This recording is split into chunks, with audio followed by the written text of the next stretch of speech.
मां कुरान जो हाफिजान हारून रशीद चे दो ज़ालिमा कुरान वारा पिनंदा नाहिन सिबाइन के चईन के खणी हलो अली शाही जिंदान में विझो तवा बे साल हज कजो मां हज दो मोटी जाम आईने के दिसंदुम हाफिज कुरान के खणी करे जेल में आया हारून रशीद हज दा मोटी आयो जी हाफिज के वठी चो तवजो कजाए खुदा जी जा जो कसम कुरान रहमता कुरान बरकता कुरान हिदायता कुरान नूरानियता अरे कुरान में मोतीयन कुरान में मोतीयन कुरान में मोतीयन साईं ताज महमूद अमरोटी रहमतुल्लाह अलैह मौलाना अब्दुल करीम कोहाट रहमतुल्लाह अलैह सा कदु सफर ते ब्या वञन जी पुट अब्दुल करीम दे हवालो कुछ अथई जी हाओ सही कहीं रदना है पर मां कुछ कया दो मौलाना अब्दुल करीम साहब जो कुरान जी आयत अमलूंदो हो कुरान जी आयत पढ़ी बरगातू नफिल नमाज पढ़ंदो हो त मुसल जे ठो डर प्या प्या हुंदा जेडी वेला नमाज पूरी की साईं फरमायो पुत्र दे हवाल जी सही डर प्या तै जमाने में वडा हुंदा डर प्या जी पुत्र किथों आंदई जी सही मुझो कुरान जी आयत अमला मां कुरान जी आयत पढ़ी बरगातू नफिल पढ़ंदो आ डर प्या प्या हुंदान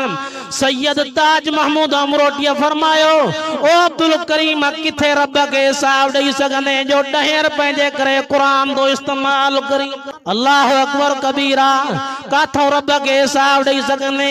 जी सही शुक्र जो तवा सा गडो सफर क्यों जो मुके हिदायत मिली वई मां वायदो दो क्या वरी कदे 10 रुपए ला कुरान न पढ़ंदुम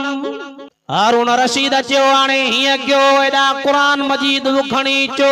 तलवार भी खणी चो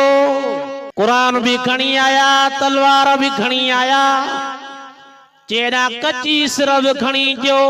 हाफिज के जी ही चाहे जी सही तलवारा ही चाहे जी रब रहमान जो कुरान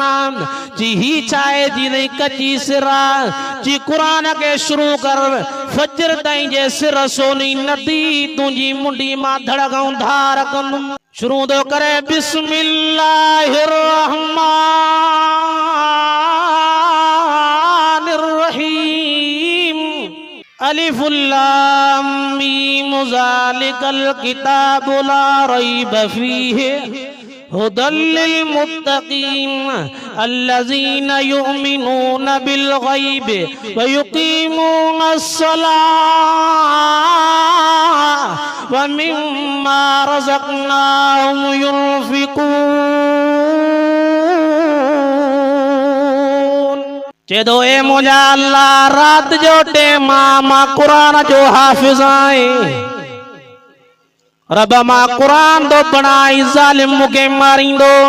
मां बियो सिपारो दो पढ़ा सयकूल सुफहा बियो सिपारो पूरो दियो जी रब टियो सिपारो दो पढ़ा तिलकर रसूल फज़लना बाज़हुम अला बाज़ पढ़ंदे पढ़ंदे चेदो ए मुझा अल्लाह मां ही कुरान जो पारो दो पढ़ा रुबमा यवद्दुल लज़ीना कफरू